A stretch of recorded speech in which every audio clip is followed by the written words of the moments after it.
Hello students, आज मैं CBSE का एक हॉट क्वेश्चन जो कि इंटीग्रेशन टॉपिक पर है और जिसे हम ट्रिक से सॉल्व करेंगे उसे डिस्कस कर रहा हूं। तो क्वेश्चन बोर्ड पर ये रहा। तो तुम्हें sine to the power 6x plus cos to the power 6x whole divided by sine square x into cos square x इस फंक्शन का इंटीग्रेशन करना है विद रेस्पेक्ट टू x।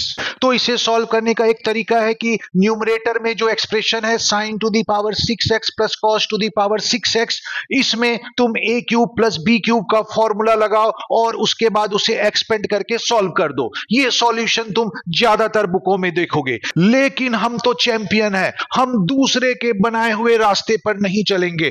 हम दरिया हैं, जिधर से बह जाएंगे उधर से रास्ता हो जाएगा। तो हम इस क्वेश्चन को अपने तरीके से सॉल्व करेंगे।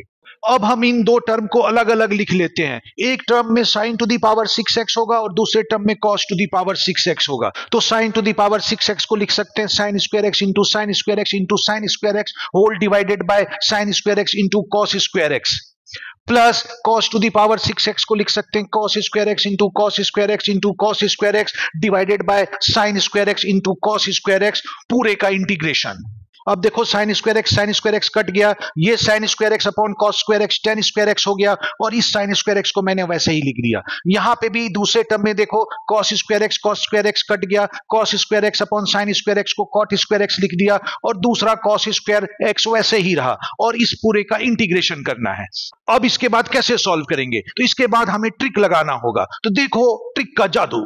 अब हमने ट्रिक ये लगाया कि यहां पे साइन स्क्वायर x को 1 माइनस कॉस स्क्वायर x लिख दिया और यहां कॉस स्क्वायर x को 1 माइनस साइन स्क्वायर x लिख दिया। अब टेन स्क्वायर x को हम अंदर मल्टीप्लाई कर देते हैं, तो ये हो जाएगा tan square x minus tan square x into cos square x plus cot square x को यहां अंदर मल्टीप्लाई कर देते हैं, तो ये हो जाएगा cot square x minus cot square x into sine square x, इस पूरे का इंटीग्रेशन।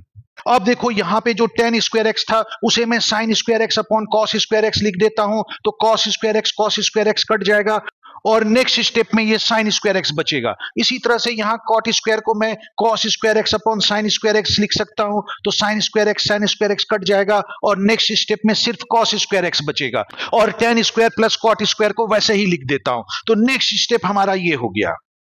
अब नेक्स्ट स्टेप में tan square plus cot square x को एक साथ ले लेता हूं और रीअरेंजमेंट करके माइनस साइन स्क्वायर x और माइनस कॉस स्क्वायर x को एक साथ लिख के उसमें से अगर मैं माइनस कॉमन ले लूं तो ब्रैकेट के अंदर आ जाएगा sign square x plus cos square x। अब देखो इस तरह से ये 1 बन जाएगा। टेन स्क्वायर का इंटीग्रेशन हम सेक स्क्वायर x माइनस 1 लिख के कर सकते हैं, कॉट स्क्वायर x का इंटीग्रेशन हम कोसेक स्क्वायर x माइनस 1 लिख के कर सकते हैं। तो इस तरह से अब ये इंटीग्रेशन हो जाएगा। तो इस तरह से बेसिकली मैथ्स जो है एक शतरंज के खेल की तरह है। जिस तरह से शतरंज में तुम्हें आगे के 2-3 स्टेप सोचने पड़ते हैं कि तुम ये चाल चलोगे तो फिर क्या होगा, फिर वो वाला चाल चलोगे तो फिर क्या होगा, तो जैसे उसमें 3-4 स्टेप्स तुम्हें आगे के सोच के रखने पड़ते हैं, उसी तरह से मैथ्स में भी है। यहां भी तुम्हें आगे के 2-3 स्टेप्स जो है दिमाग में सॉल्व करने होंगे कि मैं अगर ये स्टेप करूंगा तो फिर नेक्स्ट स्टेप में क्या होगा, उसका क्या सॉल्यूशन हो रहा है और उसके बाद मैथ्स जो है बिल्कुल इजीली सॉल्व होने लगेगा। तो यहां पे भी तुम्हें वही करना था, आगे के 2-3 स्टेप्स तुम्हें सोच के रखने होंगे। तो जैसे ये वाले स्टेप में देखो, इसके आगे वाले स्टेप में मैंने ट्रिक लगाया कि साइन स्क्वायर x की जगह 1 माइनस कॉस स्क्वायर x लिख दिया, कॉस स्क्वायर x की जगह 1 माइनस साइन स्क्वायर x लिख दिया। तो फिर मुझे ये सोचना पड़ेगा कि ये ट्रिक लगाने से क्या कोई बेनिफिट हो रहा है। तो देखो ट्रिक लगाने से बेनिफिट क्या हुआ था कि टेन स्क्वायर x जो है उसके साथ कॉस स्क्वायर x आ गया था। यहां पर टेन स्क्वायर x के साथ साइन स्क्वायर x था तो कोई सॉल्यूशन नहीं हो रहा था, लेकिन ये स्टेप के बाद यहां पे टेन स्क्वायर x और कॉस स्क्वायर x आ गया था, तो देखो कॉस स्क्वायर x सॉल्व हो जाता और सिर्फ साइन स्क्वायर x बचता। इसी तरह से इस सेकंड टर्म में मैंने कॉस स्क्वायर x को 1 माइनस साइन स्क्वायर x लिख दिया था। कॉट स्क्वायर x और कॉस स्क्वायर x का कोई सॉल्यूशन नहीं हो रहा था, लेकिन जब यहां पे मैंने मल्टीप्लाई किया तो कॉट स्क्वायर x और साइन स्क्वायर x जो है सॉल्व होके कॉस स्क्वायर x दिया और इस तरह से आगे ये सॉल्व हो रहा था। तो ये जो आगे के 2-3 स्टेप्स हैं तुम्हें अपने माइंड में सोचने पड़ेंगे, तभी मैथ्स तुम्हें इजी लगेगा और इजीली सॉल्व हो जाएगा।